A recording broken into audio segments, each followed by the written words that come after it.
रही। आप क्या अकीदा रखते थे? मैं एक ईसाई था। जब मैं 2 साल का था तो मेरी फैमिली ने मुझे बपतिस्मा दिया।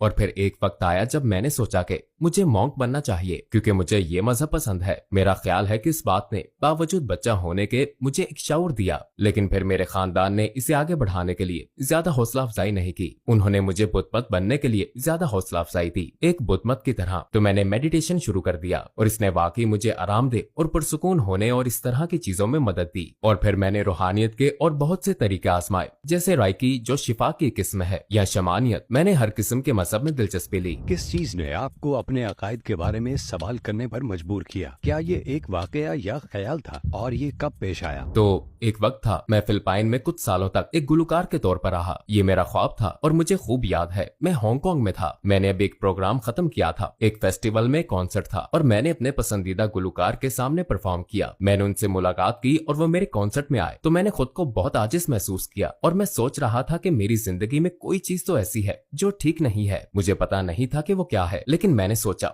मैं हक पर नहीं हूँ। अचानक मुझे एहसास हुआ मेरे पास एक अच्छी जिंदगी और सब कुछ है, लेकिन मेरी जिंदगी में एक चीज की कमी है। मैं जानता हूँ कि मैं अपनी जिंदगी को सही तरीके से नहीं गुजार रहा। मैं ये नहीं कह पाया कि वो क्या है।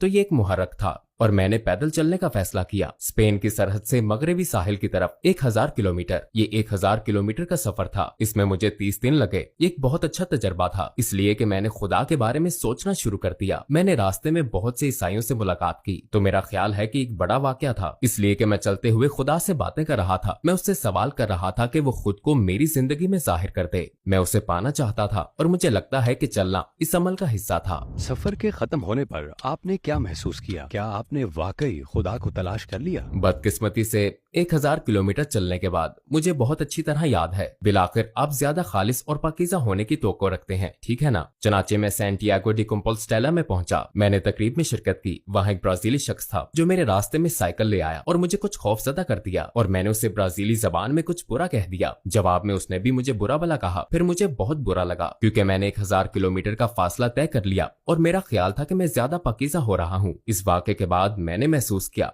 कि सिर्फ चलना काफी नहीं है, आपको किसी ऐसी चीज के साथ चलना जरूरी है जो आपकी रहनुमाई करे कि आप दूसरों के एहसासात को ठेस न पहुंचाएं। आपने पहली बार इस्लाम के बारे में कब सुना? बिल्कुल पहली बार मेरा ख्याल है कि मैंने 9/11 के वक्त इस्लाम के बारे में सुना था। उस वक्त मैंने इस्लाम को तवज्जो देना शुरू की। तो पहला शख्स जिसने मुझे इस्लाम के बारे में बताया बहुत वाज़ेह तौर पर, और वो पहला शख्स मुझे याद है, वो एक टैक्सी ड्राइवर था। जब मैं अबू धाबी में था, मैं फिलिपाइन के लिए एक प्रवास का इंतजार कर रहा था। मुझे 6 घंटे गुजारने थे। मैंने सोचा कि मुझे एयरपोर्ट पर नहीं ठहरना चाहिए बल्कि मुझे इलाके का नजारा करना चाहिए। मैं अबू धाबी के बारे में नहीं जानता था, लिहाजा मैंने टैक्सी